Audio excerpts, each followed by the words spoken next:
Hi, I'm Mick, Aboriginal, wouldn't ya? You're going to Ngurrawa. Hello friend, good to see you today. I'm on Young country. I'm up here at Casarina Campground, filming this prior to the performance, mate, but obviously it's been released afterwards. I want to talk to you today about footwear. You might be thinking, oh, who gives a shit? But I think footwear when you're out in the bush is quite an important thing. Now don't get me wrong, plenty of us like going barefoot and there's nothing wrong with that. To be honest, I'm barefoot at the moment, but I've brought a selection of different footwear that I want to talk to you guys about in regard to safety and where and when really they should be utilised out in the bush. So I want to start off with probably one of the most common sets of footwear I see out in the bush. That's our Pluggas, your thongs.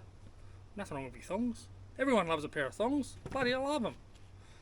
But, you know, when you're going four-wheel driving or doing a bushwalk, you know, you're on uneven ground, slippery surfaces, things like that, they're not going to do much. You know, you're liable to end up on your ass wearing these. Same with these damn things. I see a lot of people wearing these out in the bush. You're doing walks and that, there's no traction on them. Much like the tyres on your car, when you're doing a walk, you need proper traction to be able to do that walk safely. So, look, for around camp, you know, where I am now at Casarina Campground, the Pines, wherever you may be, around camp, thongs and your Crocs are fine. Driving from place to place, thongs and your Crocs are fine. But when you get out of that car to do a recovery, to walk a track, to check your track conditions, to pack a track, to spot somebody, things like that, these things can cause more harm than good. They can end up on your arse. You could drop a rock on your feet, especially with the bloody thongs. You can drop a rock on your feet or something, and you know, you can end up in a lot more trouble by wearing thongs or wearing Crocs. So then what should you be wearing? Well, look, for the general part, a decent all-round shoe. These are well worn, as you can see. These were mostly my street shoes, not bush shoes, but I have worn them out here.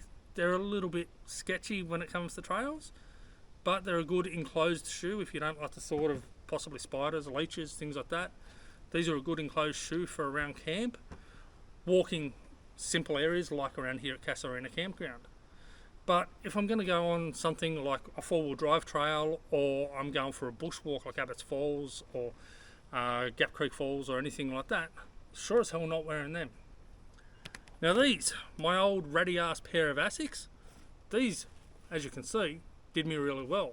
But you'll also notice with the tread there, they're actually quite lumpy. Whereas the Nikes, the Crocs and the Thongs are all quite a smooth tread, even before they were worn out. These were quite lumpy and very grippy on loose surfaces. So your standard pair of joggers like these Asics that I picked up from Rebel, they come in quite handy. They're a good pair of shoes. They're nice and light and comfortable to even just wear around camp, and that's what I generally did when I came out camping.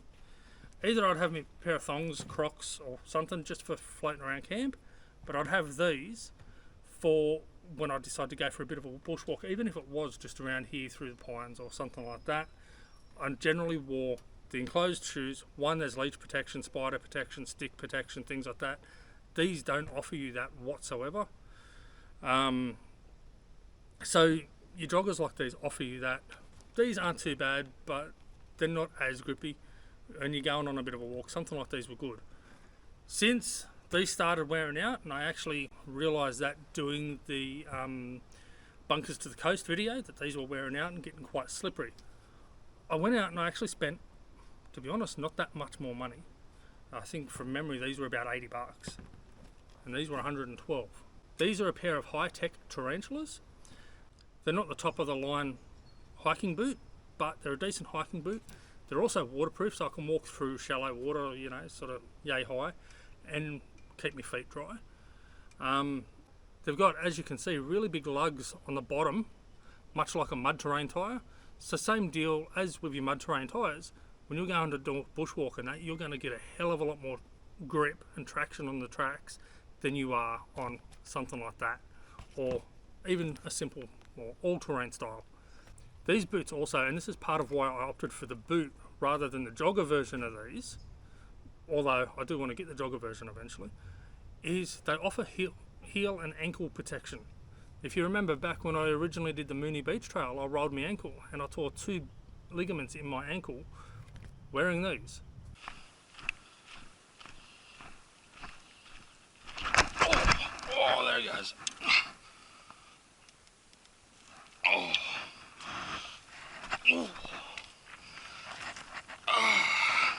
Look, grip wise on these was perfect. It was the fact that I rolled my ankle on a rock, and with the extra ankle support with these, much safer on the trails. These things you see me in the video I did with Tommy and Kieran not too long ago, showing a Queenslander around God's country, wearing these then, and you see me running down the hill like not a care in the world, because I know and I have the confidence in these shoes, these boots, to give me that traction that I need. So when it comes to a pair of shoes for you to wear out in the bush, look, if you want to go enclosed, you're a little bit worried about snakes or spiders and leeches and things like that, sticks, whatever it might be, go a set of enclosed for a round camp. Nothing wrong with your normal day-to-day joggers. Your thongs, Crocs, same deal. If you're happy to wear open shoes like these are around camp, by all means wear them. But as soon as you start heading out on a four-wheel drive track or a walking track or something like that, leave all of these back at camp. Opt for something that's actually got some tread in them. As you can see, these don't anymore. That's why I don't wear them. They've now become my lawn mowing shoes. So opt for something that's got really good tread in them, and I'll tell you now, you won't be ending up on your ass half as much. Alrighty guys, that's it for this little video.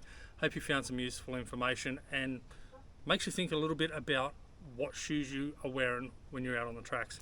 I see you guys doing four-wheel drive recoveries all the time in these, and in fact for the recovery that I've done this morning, both of the people there for the vehicle I was recovering were wearing thongs.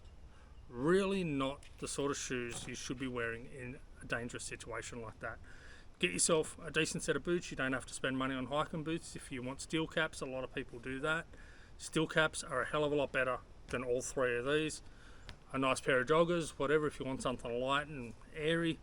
But look, your hiking boots, steel caps, things like that, for off-road tracks, for four-wheel driving and for hiking trails. I can't recommend a set of boots strongly enough. These high-tech tarantulas, again, they're not the most expensive ones, but you know, they've been a good boot. They're quite comfortable, they're strong, as I said, they're waterproof, and they do give really good ankle support. So alrighty guys, if you've liked it and you have found some useful information, please leave a like. Comment below, what sort of shoes do you generally wear out in the bush? Do you wear thongs? Do you wear boots? What do you normally wear? And if you haven't subscribed already, please do so. Alright guys, Yamma Bujiri Murugu. Walk a good path. Yano. Goodbye.